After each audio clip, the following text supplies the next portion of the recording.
So after many months of mystery, Wild Blue Yonder has finally aired. We're finally now living in a post-Wild Blue Yonder world. Because there were so many months of speculation and mystery around this. I think really since sort of after that Christmas trailer last year, and Russell sort of said, we didn't show any footage from Special 2 in that trailer. When, for the Eurovision trailer afterwards, there was all that redacted text and stuff, and there was all this mystery built up around it, It's really hard with this to know what to say and to not to think about it, because there wasn't that mystery, contextually, but also the episode in its own right as well was a different sort of matter. And so I think in this, it's going to be, very sort of off the cuff, very sort of spontaneous and random thoughts here in this sort of reaction review video. But I will try to piece together what I thought of that. I think first impressions, kind of joking stuff aside, there were a lot of moments in it where I was really on board, really thrilled by it, really excited by it. They got the adrenaline pumping and stuff. There were some really great moments, obviously between David and Catherine. I mean, that was 90% of the episode. David and Catherine, or David and Catherine and Catherine. And there were lots of times, lots of moments where I genuinely had, goosebumps and chills down my spine just watching them acting opposite each other, against each other, whatever, in the same scene. I think because of the strength of the actors, the strength of the writing to a degree, and I will kind of talk about the script more as the video goes on, I suppose. But first impressions, that there are certainly some moments that I thought were very well written, I think, conceptually, and in terms of the scenarios that these characters were put in, that really kind of pushed them and challenged them and took them to new places. And obviously, having the whole shapeshifter thing where they were kind of acting opposite each other and pairs of each other, and all that stuff that was going on, where you had like multiple Doctors and Donners at one time. That really pushed the characters, it really pushed the actors, and I think that David and Catherine absolutely met the challenge of that and delivered stunning performances. That they were both on fire in this. I imagine getting that script, imagine reading that and seeing how much of it was just you, and like the number of lines that you have as your own character, and the shapeshifter version as well. It was a really meaty thing for them to get their teeth into, and I think they certainly did. I think they were definitely a highlight of this, and like I say, that there were certain moments getting it where I just thought, my god, this is really good, this is really quality stuff, really convincing.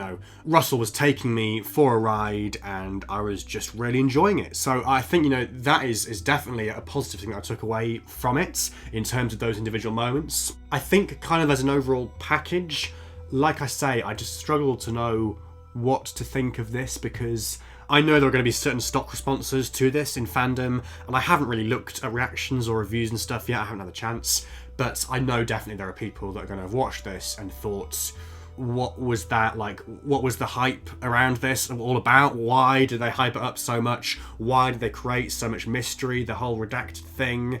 And I can understand that to an extent, it's difficult with this because I don't want to let the context of it colour the episode itself too much, but I don't know whether that was necessarily the best decision. I don't think it's something that, I feel necessarily worked. I think it allowed people to get ahead of themselves, run away, with their thoughts and stuff. I mean, the whole redacted actors thing, the 3 redacted actors in this, everyone was going wild and thinking, my god. And clearly now I can see the strategy with that. The strategy was to make people go wild, to make people get carried away and think, my god, who could these actors be? And obviously there were 3 redacted actors, 3 redacted characters, in addition to the Doctor and Donna that were in this. So Isaac Newton, of course, I believe played by Nathaniel Curtis, who was one of the boys in Russell's show It's a Sin, whenever it was, like last year, one of the main cast in that. So it was nice to see him in Doctor Who. Well, I didn't realise until I checked Twitter afterwards that he was the one playing that character. But yeah, he was in it for some reason. I can't really say I'm exactly sure why, apart from just like a funny little gag. Then he was joined in the same scene, obviously, the pre-title scene, by Susan Twist, the infamous Susan Twist, as Mrs. Married You, the one other character and actor that we did know was going to be appearing in this, because for some reason she was listed on the official cast lists, but not Isaac. And then, obviously, at the end, Wilfred Mott, Bernard Cribbins, bless his little heart. I need to go back and watch that scene again, because I don't know, I think after everything that happened, I didn't kind of know where I was mentally, watching that. I think I need to go back and properly appreciate it, because that was his final performance. That was it, I think, in terms of Wilf now. We're not getting any more of him next week, as I understand, because of various comments made, I think, by David Tennant in an interview in the Invision commentary for Star Beast last week. I'm pretty sure he said that was it. That was the final scene, final performance. There was, of course, the dedication at the end of the episode as well for Bernard Cribbins, so I think that was it for him. So it was a nice surprise, but again, with him, like, the fans knew that he was in it, that the fans had seen him on set and stuff. I can see what the strategy was. I can see that they wanted us to get carried away, to preserve the surprise that David and Catherine weren't just playing the 14th Doctor and Donna, but the shapeshifter versions of themselves. So the idea, clearly with the marketing, I think, is that you think it's, I don't know, past Doctors, past companions, other actors, big names in their own right, whatever. You think it is all these people, all these things, and you miss the most obvious thing right in front of you. David even said himself, I think the casting to this was key, but he didn't expect it to manifest itself in the way that it did. And obviously, that was him and Catherine playing these alter ego versions of themselves. The actors there, right in front of you, playing multiple roles. And yet I do still think it was an inspired choice. I think conceptually and objectively as well, it was really strong with this. I've already mentioned the character work and stuff, but just the whole idea behind this is an irresistible one, and it's one that you think, why hasn't Doctor Who done this before? It's done things like this before. I mean, again, watching certain scenes with these shapeshifters who presumably are going to be left unnamed, like the Midnight Entity. I mean, there were things like the Midnight Entity that it put me in mind of, or the Flood in the Waters of Mars, in terms of the way they kind of stood outside that glass pane and just watched the Doctor and Donna and the way they interacted with them, with their kind of stony eyes and looks on their faces and stuff. This obviously had a slightly different dimension to it. It wasn't just like with the Midnight Entity, where that creature, or whatever it was repeating the Doctor's words or Sky's words or whatever, and kind of then adopting their voice as their own.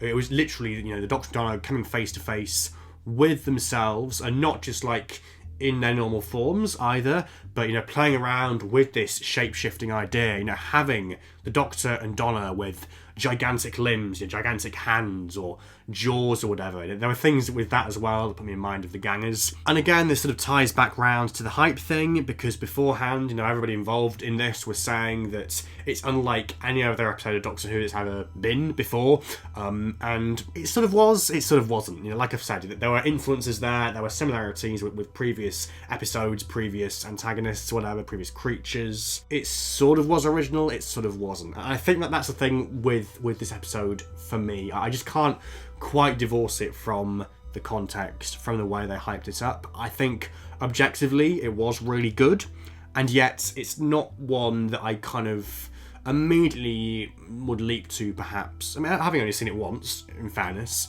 but I don't know. I think as well, I think other people have sort of said that, is this an episode that's going to maybe go down as a classic, like an instant classic straight away, like Midnight, like Blink and stuff? Is it one of those that people are just going to look at in terms of what was in the episode and the good moments there and pick them out to say, just because this is something different, just because it's like a two-hander, mostly between the Doctor and Donna, that means it's a really good story and leagues ahead of anything else?